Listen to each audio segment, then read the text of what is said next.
Okay, good morning and welcome to All in Mishna. We'll dissect the Mishnah Yomi a little deeper. Today we have a Mishnah that says, Mishnah Gimel, Echad Ilan Srak, Echad Ilan Machal, Ronosam Kilohim Te'inim.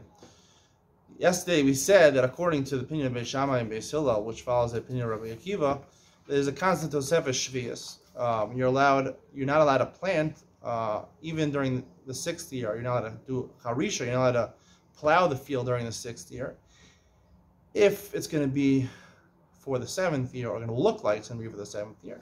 So we have two opinions in Mishnah Aleph. Beis Shammai says, Kolzman shu yafa lapri, you're allowed to plow a fruit tree, around a fruit tree, a field of fruit trees, as long as it's good for the sixth year's fruits. If it's good for the seventh year's fruits, then it's a problem. We still a little amount of tzara.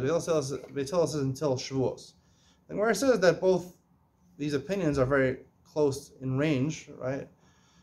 Sheviis is around the time where it's good for last year's fruit and not for the next year's fruit. Afterward, it's good for next year's fruit. What's the difference between Beis Hillel and Beis Shammai and Mishnah Aleph? There is a difference. There are two different opinions. So the Rav says in Mishnah Aleph, Adatzeres yafa lapri v'sulo, and Adatzeres ve'elach nirek mesakin l'sarach Sheviis.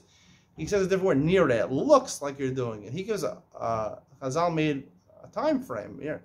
It's very possible you have trees that are still after Shavuos time. It's still good lapri. It's still good for the 6 year's produce, and not for the 7th year's produce. According to Beis Shammai, technically it will be mutter. It doesn't matter what people look at it. It doesn't matter how people near it looks like to people. And 2 more minutes going to be done. What's that? 4. Okay, it looks like it. It's a problem with looking like it. It's near it, according to Beis Hillel. According to Beis Shammai, actually, it actually provides help for the fruit during the 6 years. So technically, even after Shavuos, or maybe even before Shavuos, would be also according to Beis Shammai, if it actually didn't help grow the 6 years' produce. This is borne out in Mishnah Gimel, where it says Echad Ilan Strak, Echad Ilan Machal. It's not just talking about a fruit tree you're allowed to plow up until Shavuos. Even if there's trees that don't bear fruits, it would still be aser. Why would it still be? It would still be mutter until Shavuos. Why would it be mutter? Because it has the same din as Yichal Michael. So they asked, those John the Vast, Yerushalmi Parach came in the end pre Hari Nirak Mistakin Shviis. What does it help? Right? If there's no fruits, it looks like you're doing a Sarach Shemitah for the 7th year's fruit.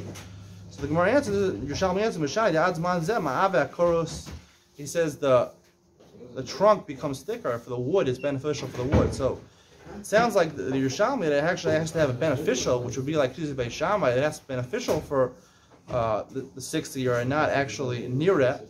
I'll discuss this further, whether the Isser Tosefes Sheviis is near it, or is it actually not beneficial for the 7th year. See you then. Bye.